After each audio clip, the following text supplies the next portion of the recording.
Practical jokes are stupid. It's a way for someone to be mean to another for no reason and then say, hey, it's a practical joke, as if those few words negate convincing your family is dead or whatever dumb joke they concocted. Granted, not every practical joke is like that. If the real victim is the joker, then I don't think there's a problem, besides maybe wasting time. Maybe my thoughts on practical jokes have been skewered by the jokes gone wrong in R.L. Stine novels and terrible jokes on YouTube that are thinly veiled monetized ways to abuse children or girlfriends. Maybe I'm a sensitive millennial who can't take a joke. Maybe this next BSC book will show me some great practically based jokes. Or maybe not, given the title. This is Rereading My Childhood, The Babysitter's Club number 19, Claudia and the Bad Joke. The book starts with an entire town, including the BSC, at a free slapstick film festival at the library. I don't understand slapstick humor, but there's no judgment here, given that this is my favorite video on the internet. What I was thinking of was, oh, fuck. I can't believe you've done this. See? No practical jokes, just punching. And it's only 11 seconds long. We have the obligatory rundown of every BSC member, including Claudia's admission that she's, quote, one of the coolest looking kids in Stony Brook Middle School. After that, Kristy lets us in on her life's goal. On the movie screen, a man dressed in a tux was holding out a corsage to a woman in an evening gown. The woman leaned over to smell the flowers, and splat! A stream of water got right in her eye. But just then, the man got hit in the face with a coconut cream pie. Awesome, whispered Kristy. That is my dream. That's a weird dream, Kristy. But my current dream is to read and review every BSC book, so I guess we're even. It's all about keeping your dreams practical and attainable. If the past 8 years have taught me anything, you shouldn't dream beyond your capacity, or else 1.5 million people die from a disease that has a vaccine, but they won't take it for some reason. The next chapter is a BSC meeting, and Claudia explains club logistics. Then the club receives a call from a new client, Mrs. Sobak, who is looking for a sitter for her daughter Betsy. Claudia takes the job. At the end of the meeting, Kristy sprays ink on Marianne's white blouse. It's disappearing ink, but I bet Marianne's blouse is still ruined. Also, that's a stupid joke. Haha, I ruined your shirt.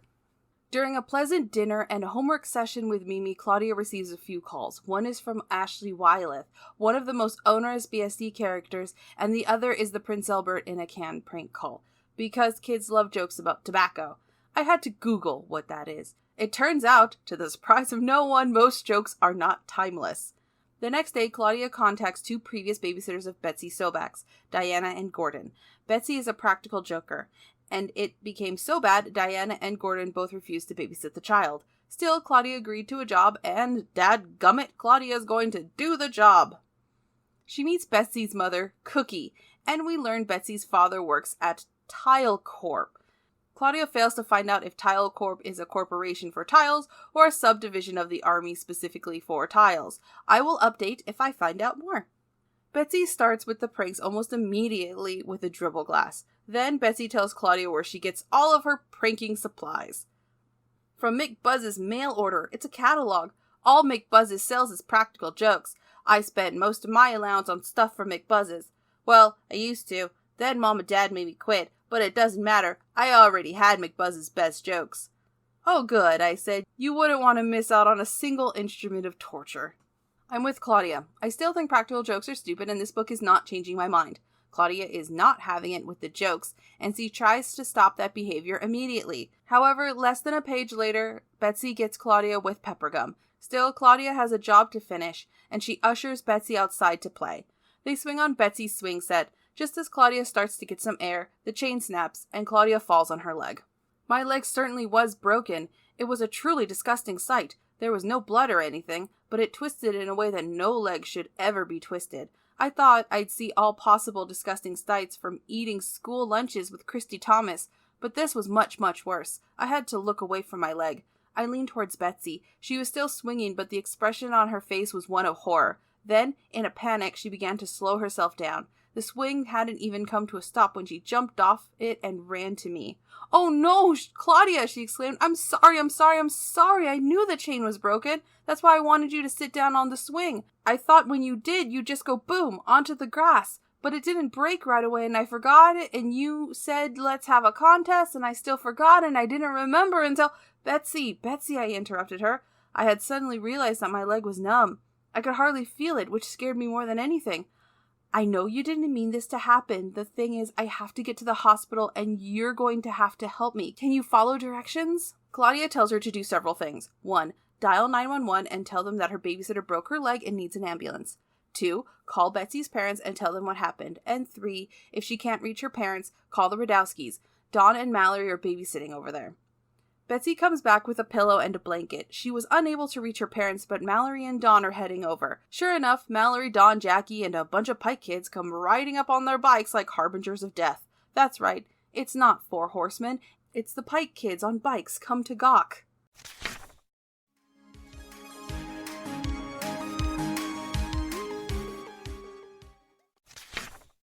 Mallory stays with the kids while Dawn calls Claudia's parents and rides with Claudia to the hospital. While waiting at the hospital, Claudia remembers Mimi in the hospital and starts to cry. Dawn comforts her, but she doesn't stop until she's put under. Claudia is up to her family surrounding her hospital bed. Her mother tells her that the break isn't critical, but it's severe enough to warrant a week-long stay. The Kishis must have amazing insurance to get that kind of top-notch care. Over the next few days, Claudia receives several visitors. Kristy and Jamie Newton show up, as well as Marianne, who sneaks in her cat, and lastly, Mallory, Claire, and Vanessa. Claudia's roommate, Cathy, doesn't have as many visitors. Claudia attributes her roommate's unpopularity to Cathy's childish behavior. Whenever the nurse shows up to do her damn job, Cathy cries and yells. Frankly, I wouldn't want to be around someone who screamed when I did my job. Also, Claudia is a more tolerant person than me because I would request to transfer rooms the second Cathy screams when a nurse tries to take her blood pressure.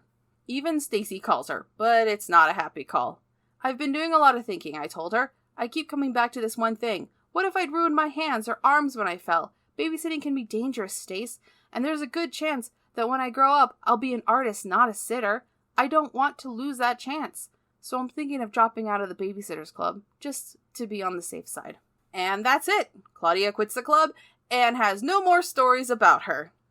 No, she doesn't quit the club, but let's keep going and see how she deals with her trauma. Meanwhile, Marianne and Jessie babysit for the Pikes, who are, of course, going along with the zeitgeist of pranks in Stony Brook. There's a fake spider and even faker barf. Marianne and Jessie end the day by pretending there's an elephant outside and that gets the kids. So, got 'em, I guess? It's finally time for Claudia to come home. Her homeroom teacher calls her and has her homeroom class say, "Welcome home, Claudia!" Marianne and Kristy orchestrated the whole event and Claudia likes it.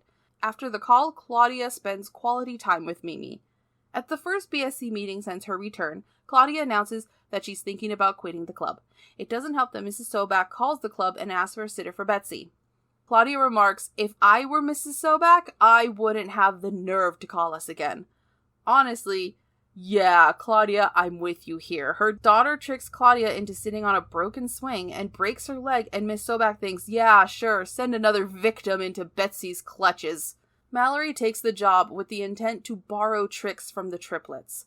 Mallory and Betsy start with a prank-free snack, and they bond over shared memorization of the poem Winkin', Blinkin', and Nod. However, the piece is short-lived when Betsy disappears, prompting Mallory to search the house for her. Mallory gets her back when she tricks Betsy into rubbing sneezing powder on her face. Then Betsy pretends to sneeze out a tooth. That's the beginning. During the rest of the afternoon, Mal scared Betsy with the slug. Betsy scared Mal with a rubber snake. Mal scared Betsy with the rat. Betsy scared Mal with her cockroach. Just as Mal ran out of jokes, she heard Mrs. Sobak's car pull into the garage. Betsy and Mal looked at each other. They smiled. Mal knew something just from looking at Betsy then. She knew that neither of them would mention the jokes to Betsy's mother. As a babysitter, Mal shouldn't have been playing them on one of her charges, but Betsy shouldn't have been playing jokes after what happened to me. A battle of the joke war had been fought, and nobody had won, and nobody had lost. It's not the end of Betsy's pranking, though. Dawn is the next sacrifice at the McBuzz altar. Betsy puts slime in Dawn's kid kit. Dawn pretends to faint and scares Betsy, and then there's shaving cream disguised as whipped cream. Honestly, the pranks have become so tired. This book has ensured that any fondness I had for jokes and pranks was eradicated by the end. Just stop sitting for this kid. Maybe the total rejection of the entire Stony Brook babysitting community is the only way to get Mrs. Sobak to get control of her daughter. But there has to be an ending more suited to the BSC, right? Well, none other than our president and pie-throwing enthusiast Kristy Thomas ends the prank war. Kristy takes Betsy to the movies. Betsy sees some kids she knows and Kristy ushers her to say hi. Betsy admits that the kids don't like her very much. Can you at home guess why? It doesn't take Blue and Steve to figure this one out. Anyway, at the movies, Kristy hides in the theater, forcing Betsy to go up and down the aisle looking for her. After annoying the entire theater, Kristy finally waves and Betsy sits down for the movie. Then Kristy puts her thumb into the bottom of the popcorn bucket and Betsy thinks it's a severed thumb. She screams, of course, and the usher comes over to admonish Betsy. All this in front of her classmates. Betsy has been embarrassed and watches the rest of the movie in silence. On the way home, Kristy tells Betsy that she needs to think about the consequences of her actions. While most of her jokes don't hurt people, Claudia was directly hurt by her irresponsible pranking. Also, she makes others feel the way she felt during the movie. They take a brief detour to Claudia's house where Betsy formally apologizes to Claudia. I still don't trust this little maniac, but Claudia accepts her apology. Later, at the BSC meeting, Kristy shows up early to speak with Claudia privately about leaving the club. Of course, Claudia doesn't leave the club. However, she has one condition. She doesn't sit for Betsy. I have yet to see a joke shop in my life. I think they all burned down in the Great Joke Shop Fire of 1992, and no one bothered to open them again. Unfortunately, pranks have just found a new medium on the internet, and it's not better. The pranks are still rooted in a disregard for someone else's feelings or property. They're either trying to convince children that they're going to be snatched by a murderous clown, or dumping a girlfriend's bath bomb with dye so you ruin both her skin for days and a bath bomb. All for fake internet cred. This book failed to endear me to jokes and Betsy. Sure, she apologized, but her future lies on YouTube encouraging her children to beat their sibling in the name of jokes and views. If I never see Betsy again, it will be too soon. And stop pranking each other. This is stupid. I hate seeing this shit on my TikTok.